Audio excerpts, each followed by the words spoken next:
Usa sa mga punto nga atong makuha sa Ebanghelyo ug sa unang pagbasa nga ang Ginoo si Hesukristo di gyud mapugnan, mahimo gyud siyang hari natong tanan. Musugot tag sa dili, mahimo gyud siyang hari.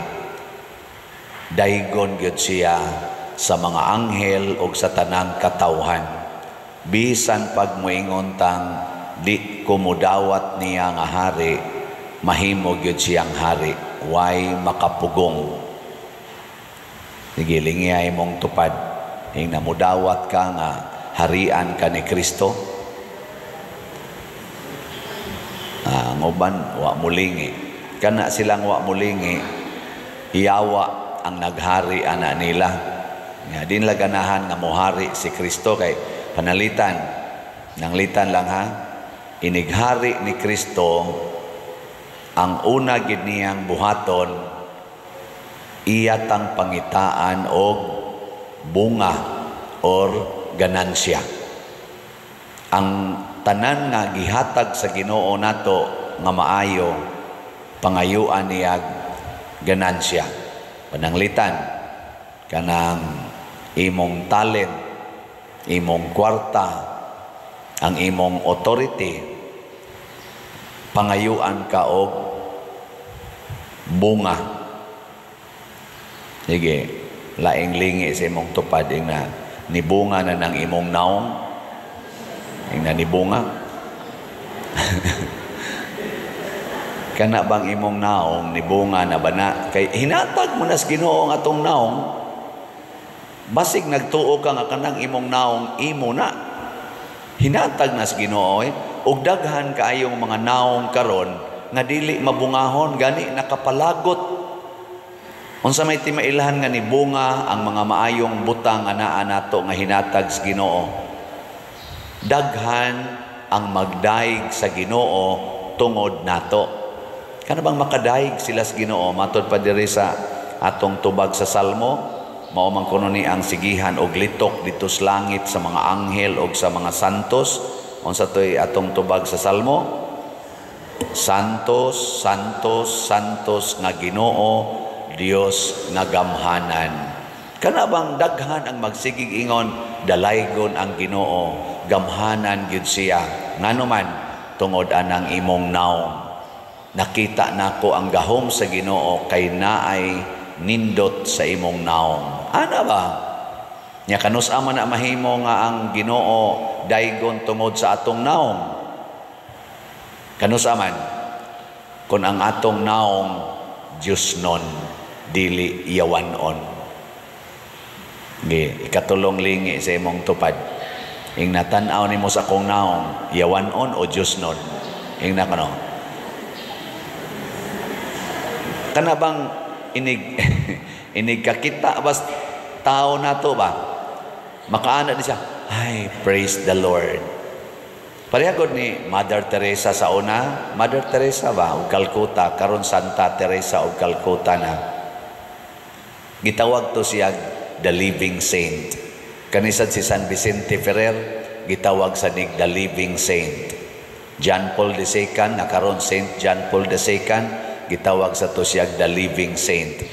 Daghan mga tao nga kanang inikakita natos naong murag makakita tag presensya sa Ginoo. Pila ka buok ginikanan nga inikakita sa ilang anak sa naong sa ilang mamag papa ang ilang makita Ginoo. Na ba?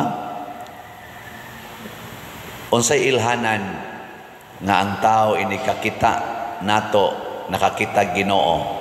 Unsa may ilhanan? Usas mga ilhanan, malipay silang magtan-aw sa imong naong. Malipay. Unsa may timailhan nga ang atong naong nagpakita og yawanon nga presensya. Kung inikakita sa tao nimo, mahadlok siya. Mahadlok. Be, kinsa ninyo dinhing ginikanana nga inikakita sa inyong mga anak sa inyong naong, malipay dayon ta sa kamot. Maayo. Naiduha ka buok.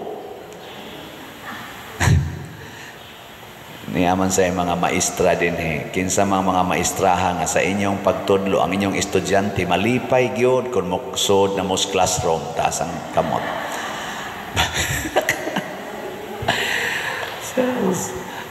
Be kani testing gini aktual ba? Kinsa ninyo ang malipay inigsod nako din hismisahanan taas ang kamot.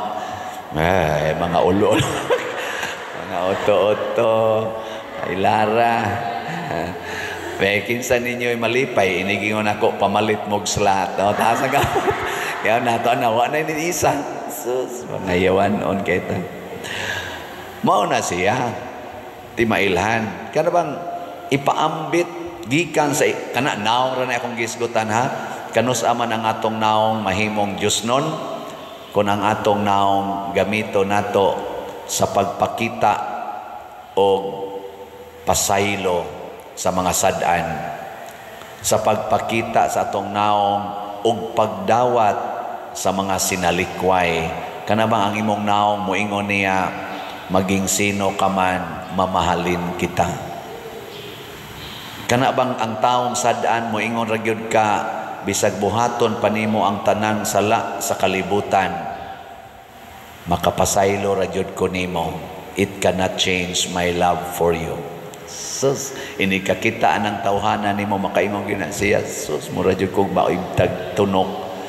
Kana bang tao nga di gyud maningil og utang nimo.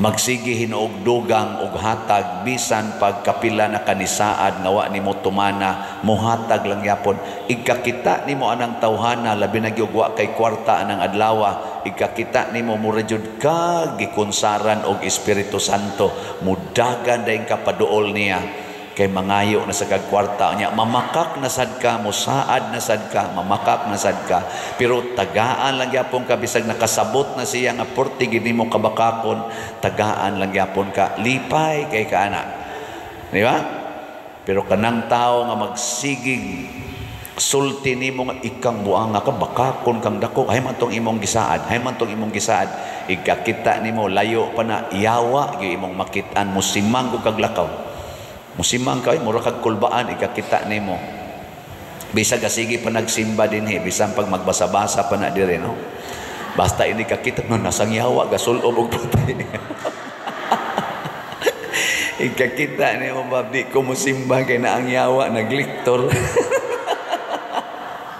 ay simba ko sa daywa sa na dinhi sa ato ay naunsa man sad mo sige kuno ato kunong suayan lag evaluate ginagmay. Kumusta ang ato ro mga politicians? Naa ba mo'y makita nila nga malipay ka magtanaw silang naong? Ato mga politicians, bagikas presidente, narikotob sa barangay officials. Pila ka buk ang imong makita diha nga murag malipay ka. Kana tinud-an na gid bang malipay ta, kumpiyansa ta. Makahatag na tog paglaom, makahatag na tog assurance, security. Kana mo'y atong pilion karong panahos eleksyon. Kanang uban nga naghatag na tog kahasol, naghatag na tog kadaot. Adi na ta na pilion. Mangayo tas Ginoo tambag or lamdag. Ana. Ako bitaw ini kabasa nako sa tita nako ng social media, ma-identify naman ako diha kinsay akong butaran karong umaabot eleksyon na nakoy mga clue naong palangdaan gisulti palangdaan na naman sila daghang gisulti diha social media mailhan na nato maka-feel na ta no ana unya ikaduhang pangitaos Ginoo aron inighari niya makasud ta siyang gingharian ang kanagyong kamaotang mudaig niya. Kita ba mismo magsigigdaig niya, dili magsigigdaig sa mga tao o sa atong kaugalingon.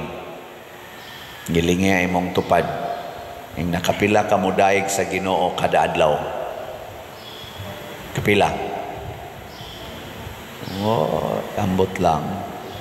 Kasagaran ron atong daygon ang mga celebrities, ang mga sikat, ang mga dato, ang mga gamhanan nga mga tao, ang mga alahas nga gipangsabong, ang mga tato nga gipamutang sa lawas, ang mga honors nga nakabot, sige tagdaig nila, pero nalimot ta, all glory and honors and powers belong to God.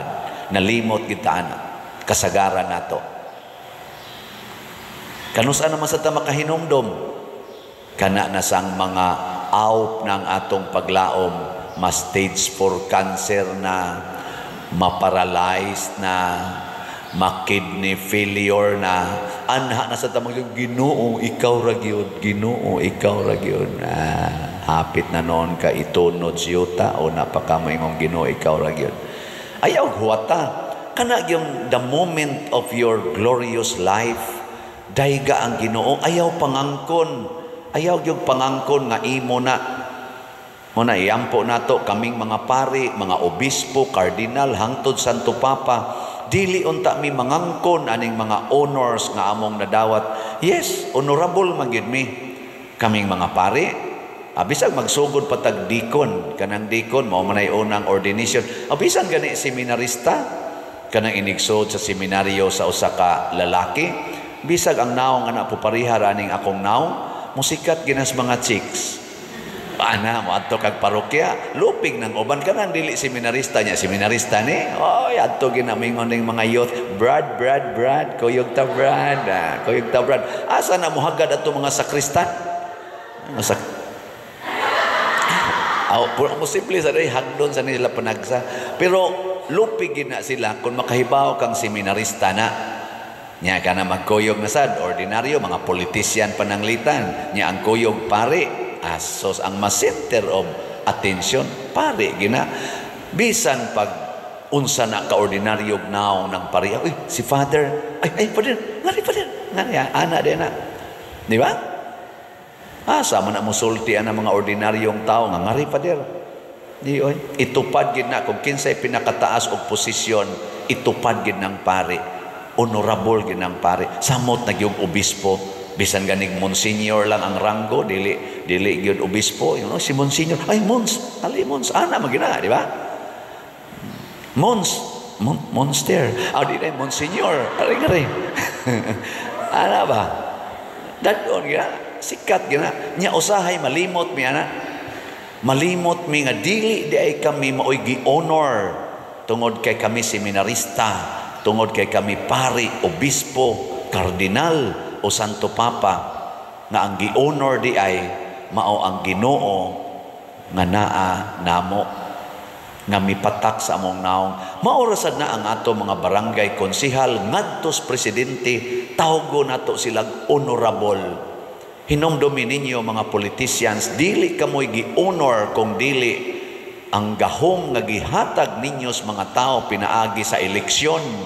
Tahura na ninyo ang inyong honors nga gihatag sa mga tao, dili gamiton aron i-oppress ang mga tao nga inyong gikontrahan, na wa ninyo mauyon ni kay wa magsigig sunod og uyon ninyo. Ana, hilo man mo. Sige, last na lang ning lingi sa imong tupad. Ing na sugod karon, ikaw na'y akong tawgog honorable. Ing na imong tupad, your honor. Your honor. Nganong imo man ang i-honor ang imong tupad? Tungod kay gibuhat nas Ginoo in His image and likeness. Gihatagan nas Ginoo kinabuhi para imong daygon ang Ginoo nga buhi pa na siya. Kamong mga asawa, kada adlaw ini kakita nimo sa imong bana nga buhi pa, dayga ang Ginoo. Kung gikan na sa siyang kabit niya ni uli, kadlaw na dayga ang Ginoo nga buhi pa. Ana, kamusang mga bana, dayga ng inyong dayga ang Ginoo kung kanang inyong asawa nagyaw-yaw pa na. Bisag kaadlawon pang dako gayaw-yaw na, dayga ang Ginoo na. Salamat Lord, buhi pang animal. Kay inig kamatay ana din ama na mo tingog. O na mo tingog. Gasa nas Ginoo, kamong mga ginikanan, dayga ng inyong mga anak nga purtigyong makaduwa anang computer, anang cellphone, kuto-kuto lang kamot perting paspasa ing salamat Ginoo na apay tudlo ang akong mga anak. Ana. Nya labi nagdi matog, salamat Ginoo. Na taas kay energy. Ana, no? Nya sa ikabuntag imong pukaon di isan mo bangon, ing nang Ginoo, salamat Ginoo. Kay ganahan pa kaing matog akong anak. Hinanok in taon kaayo kay bag-o pa man sa ning natog. O, anak. Mga inana ba? Di kay magsigig saway, magsigig bagulbol, magsigig yaw-yaw, dili ta mahimong profitable. Dayga ang Ginoo sa tanang higayon. Niya tungod aning mga butanga mahimotang suod sa Ginoo ug mahimotang mabungahon. Ako nagdaig ko sa Ginoo tungod sa sigig pamalit og slots dinhi. Sige, kadto mga nakapalit og slots og mopalit pa, manindog ta.